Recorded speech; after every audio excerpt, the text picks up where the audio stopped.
Kita bertemu kembali di pelajaran prakarya di kelas 10. Materi kita kali ini adalah pengolahan budidaya tanaman pangan. Tujuan pembelajaran kita adalah memahami perencanaan usaha budidaya tanaman pangan, meliputi ide dan peluang usaha, sumber daya, administrasi, dan pemasaran. Menyusun perencanaan usaha budidaya tanaman pangan, meliputi ide dan peluang usaha, sumber daya, administrasi, dan pemasaran. Amatilah gambar berikut. Gambar apakah ini? Ya, kalian semua sudah tahu. Ini adalah gambar popcorn. Kita masuk ke tanaman pangan. Tanaman pangan merupakan semua jenis sumber daya hayati yang dibudidayakan manusia untuk memenuhi kebutuhan pangan. 3 kelompok tanaman pangan. Tanaman pangan utama, tanaman pangan penunjang, tanaman pangan suplemen. Mari kita lihat dan kita baca sekilas informasi ini. Tumbuhan adalah organisme atau eukariota multiseluler yang tergolong ke dalam kerajaan plantae. Di dalamnya terdiri atas beberapa taksonomi, yaitu tanaman berbunga, gymnospermae atau tumbuhan berbiji terbuka, Lycopodiopsida, paku-pakuan, lumut, serta sejumlah alga hijau. Kita masuk ke 1, serealia. Tanaman serealia adalah sekelompok tumbuhan yang ditanam untuk dimanfaatkan bijinya sebagai sumber karbohidrat. Contohnya, A. Padi. Padi berkembang biak dengan biji dan bagian yang dimanfaatkan sebagai bahan pangan yaitu bijinya. Penerapan teknologi imunisasi pada untuk meningkatkan kualitas dan produktivitas tanaman padi. B. Jagung. Jagung berkembang biak dengan biji. Bagian yang dimanfaatkan sebagai bahan pangan yaitu bijinya. Seperti di awal tadi kita mengamati gambar popcorn. Salah satu olahan pangan dari jagung adalah popcorn. Kita masuk ke C, gandum. Gandum berkembang biak dengan biji dan bagian yang dimanfaatkan sebagai bahan pangan yaitu bijinya. Gandum sebagai bahan makanan sereal. D. Sorghum. Sorghum berkembang biak dengan biji. Bagian yang dimanfaatkan sebagai bahan pangan yaitu bijinya.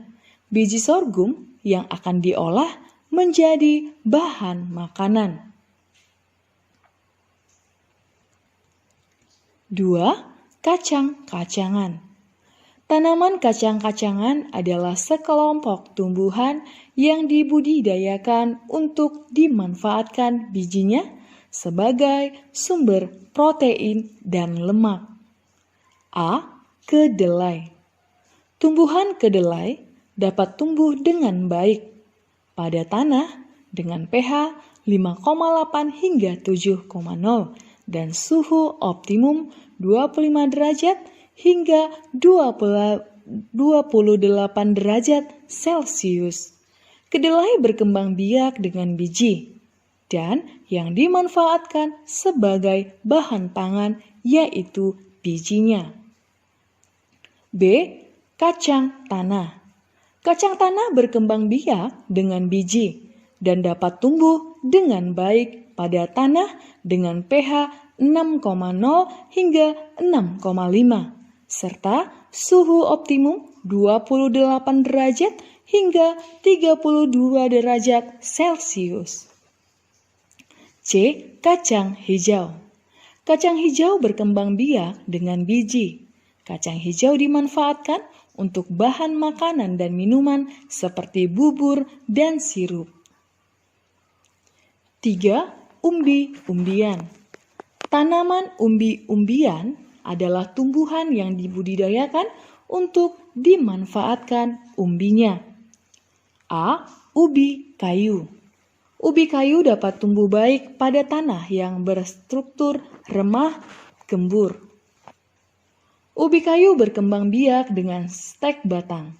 Bagian yang dimanfaatkan sebagai bahan pangan adalah umbinya. B. Ubi jalar. Ubi jalar memiliki dua perakaran, yaitu akar penyerap dan akar lumbung, atau menyimpan cadangan makanan. Ubi jalar berkembang biak dengan umbi batang. C. Talas. Talas memiliki akar serabut. Batangnya bulat, memanjang, terbungkus oleh pelepah daun. Talas berkembang biak dengan umbi batang. Tanaman pangan utama jenis lain merupakan tumbuhan yang dibudidayakan dan dapat dijadikan sebagai alternatif sumber energi. Kita lanjut, D. Kentang. Kentang berkembang biak dengan umbi batang dan bagian yang dimanfaatkan sebagai bahan pangan yaitu umbinya. 4. Tanaman pangan penunjang atau sayur dan buah. Tanaman pangan penunjang yang umum dimanfaatkan manusia dikelompokkan dalam sayur dan buah. Berbagai macam sayur dan buah dapat tumbuh subur di Indonesia. A. Sawi. Sawi dapat tumbuh dengan baik pada tanah gembur dan banyak mengandung humus. Bagian yang dimanfaatkan sebagai bahan pangan adalah daun dan tangkainya. B. Bayam. Bayam memiliki akar tunggang, batang tebal, dan banyak mengandung air. Daun tunggal berbentuk bulat memanjang serta oval, bunga berkelamin tunggal, biji berbentuk bulat. C. Kangkung. Kangkung berkembang biak dengan biji dan stik untuk kangkung air. Bagian yang dimanfaatkan sebagai bahan pangan adalah daun dan tangkainya. D. Tomat. Buah tomat berbentuk bulat, agak lonjong, bulat telur, dan persegi. Bagian yang dimanfaatkan sebagai bahan pangan adalah buahnya. E. Stroberi. Stroberi berkembang biak dengan geragi atau stolon. Bagian yang dimanfaatkan sebagai bahan pangan adalah buahnya. B. Perencanaan usaha budidaya tanaman pangan. Usaha budidaya tanaman pangan merupakan kegiatan agrobisnis. Usaha budidaya tanaman pangan dapat menjadi salah satu kegiatan kewirausahaan yang prospeknya sangat baik. Beberapa hal yang perlu dilakukan untuk memulai usaha budidaya tanaman pangan adalah ide dan peluang usaha, hobi atau minat, keterampilan dan pengalaman pribadi, pameran. Nah, kita masuk ke C, aspek kebutuhan sumber daya. 1. Manusia. Manusia adalah pihak yang melakukan budidaya tanaman pangan dan juga memiliki keterampilan serta pengalaman budidaya tanaman pangan. 2. Lahan atau media. Seiring perkembangan bidang pertanian, budidaya tanaman tidak hanya tergantung pada lahan, sawah, atau ladang yang luas. Budidaya tanaman pangan dapat menggunakan polybag, tambulapot, dan sistem hidroponik sesuai jenis tanaman yang akan dibudidayakan seperti gambar di samping ini. 3. Faktor modal. Modal merupakan unsur penting dalam usaha budidaya tanaman pangan. Tanah dapat dikatakan sebagai modal tetap utama. Terdapat modal bergerak yang dapat habis selama budidaya, seperti pupuk, tanaman, dan uang tunai. 4. Manajemen. Manajemen merupakan kegiatan pengelolaan yang meliputi kemampuan menentukan, mengordinasi, dan menghasilkan produk budidaya. Walaupun faktor produksi tanah atau media, pupuk, obat-obatan, tenaga kerja, dan modal uang dianggap cukup, tetapi kalau tidak dikelola dengan manajemen yang baik, tidak dapat menghasilkan produk yang optimal. 5. Administrasi dan pemasaran. Unsur penting lainnya yang menjadi pertimbangan dalam perencanaan usaha budidaya tanaman pangan adalah administrasi dan pemasaran. Seorang pengusaha budidaya yang mempunyai catatan administrasi lengkap yang berisi semua kegiatan persiapan bahan, proses budidaya sampai panen, maka akan lebih mudah mengevaluasi usaha dan menghitung laba. D. Komponen perencanaan usaha. Budidaya tanaman pangan tidak hanya untuk memenuhi kebutuhan keluarga atau rumah tangga, tetapi dapat menjadi peluang bisnis bagi yang mempunyai jiwa usaha. Beberapa perencanaan budidaya tanaman pangan. Jenis tanaman budidaya, strategi pemasaran, analisis persaingan, pembiayaan. E. Rencana pengembangan strategi berkelanjutan.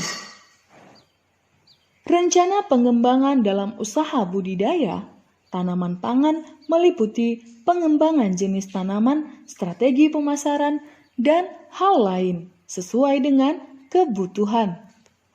Strategi berkelanjutan merupakan rencana operasional dan manajerial yang berhubungan dengan cara agar usaha budidaya tanaman berjalan lancar dan berkelanjutan. F. Sistem produksi tanaman pangan.